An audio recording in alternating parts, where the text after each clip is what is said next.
So if I asked you to factor this guy right here, the a value is not 1. And we don't like it when the a value is not 1 because you have to do those many steps that I showed you. Step 1 is to multiply a times c. You guys remember that? Okay, so like, you know what? Let's all start out with doing step 1, multiplying a times c. So what is a times c? 36. A times c equals 36. Okay, and then step 2 would be what? Do you guys remember step 2? Make a list, right? Think of the multiples of that answer, 36, that combine together to give you the middle value b, which happens to be negative 13. So let's make a list of 36. I could get 36 by going 1 times 36, 2 times 18, 3 times 9. No, I'm sorry, 3 times 12. Why did I say 3 times 9? I was already thinking of 4. 3 times 12, 4 times 9, 5 doesn't work, 6 times 6. That's it. Those are all the possible ways, right? So which pair of numbers combines together to give you the middle value, negative 13? 4 and 9. 4 and 9. But 13 is negative. Yeah, but the 13 is negative, so we want the 4 and the 9. That gives us a positive 13, so we need to change both signs of the 4 and the 9. So negative 4 and negative 9. Now normally, our third step would be to rewrite our trinomial as a polynomial, but replacing the b value of negative 13 with the x with these two numbers, negative 4x minus 9x, so you could have 4 terms instead of 3, so you could factor by grouping. We already had a test on it or a quiz on it. We should already know how to do that, right? But this is a shortcut to factoring standard form quadratic trinomials when the a is not 1. So right here, the a is not 1. So notice step 1 and step 2 are identical to what we already did. Step 1, multiply a times c, get an answer. Step 2, think of the multiples of that answer that combine together to give you b. Tip, make a list. Now check this out. Instead of writing it as a 4-term polynomial to factor by grouping, instead of that, you could write parenthesis, parenthesis, parenthesis, parenthesis, ax and ax. Now it's going to be weird because what's my a value? 6, and I want to put it with an x here and a 6 with an x there.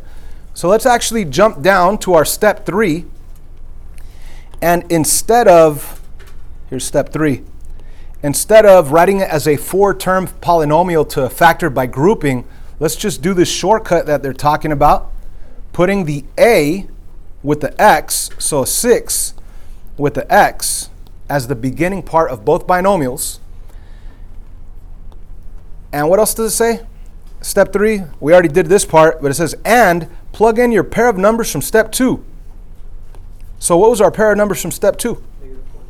So let's just plug in the negative 4 and the negative 9. Thank you. So negative 4, negative 9. Now that's obviously not the answer. It's obviously not the answer. Why not? Because when you start distributing 6x times 6x is 36x squared, and that's definitely not 36x squared. So we still need step 4. Now this is where it gets a little interesting. Step 4 says magically reduce. Think GCF of each binomial. Now this is not a fraction that could be reduced, and that's why I throw in the word magically. It's like a trick. It's like a little magic trick, right? I am going to divide the first binomial by what? What could I divide them by? By 2. You can't do it by 3. Can't do it by 6. Can't do it by 4. 6 and 4, you could divide both of those by 2. So let's just magically divide by 2, divide by 2, and our binomial left over will be what? 3x minus 2. How about the other one? What could I magically divide the other one by? By 3. And what would I have left over? 2x minus 3. And then you're done. What? Isn't that crazy? I mean, forget factoring by grouping. I totally forgot about this shortcut, and it wasn't until my buddy, Mr. Ortega, showed me that he reminded me of this shortcut. This shortcut's awesome. I mean, because we're so used to doing step 1, a times c.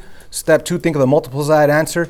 And then here's the shortcut. Step 3, rewrite it as binomial, ax, whatever is here, you just put it on there with the x. So 6x right there and right there. And then you magically reduce each binomial. So I don't want to say pull out the GCF because we're not actually factoring out a GCF, right? I did not actually pull out a 2 and write it out here. I did not pull out a 3. It's a magic trick. I magically divided by 2 on this one. I magically divided by 3 on this one, and boom, you get the answer. It's way faster. So if you go to your to the quiz I just gave back to you, right? Which ones had an A value other than 1? So here's our quiz right here. And so number 6, 7, it was worth 2 points because there's so many steps, right? So let's try this one with the shortcut method just to see how fast or how much faster it is, okay? So step 1 is to multiply A times C. What do I get? I get this step 1, negative 18, right? That was step 1. Step 2 is to think of the multiples of negative 18 that combine together to give you a B value. So this is step 2. I want to make a list. How could I get negative 18? I want to go negative 1 times 18, negative 2 times 9, negative 3 times 6. Now, which pair of numbers combines together to give us a middle value, negative 7x?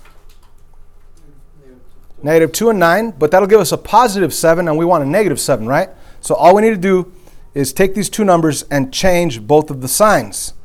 So here's the shortcut. Instead of converting it to a 4-term polynomial to factor by grouping and do all this work, you could simply jump right into the factored form format with the ax in each one, which would be a 6x and a 6x. And then you put that pair of numbers from step 2 right in there, plus 2 minus 9, and then you reduce both. So that top binomial, this first one, I could reduce both of them by 2. So that'll give me a 3x plus 1. And the second one I could reduce by 3. It'll give me a 2x minus 3. And we're done. So this does save you the step of factoring by grouping. Step 1, multiply A times C.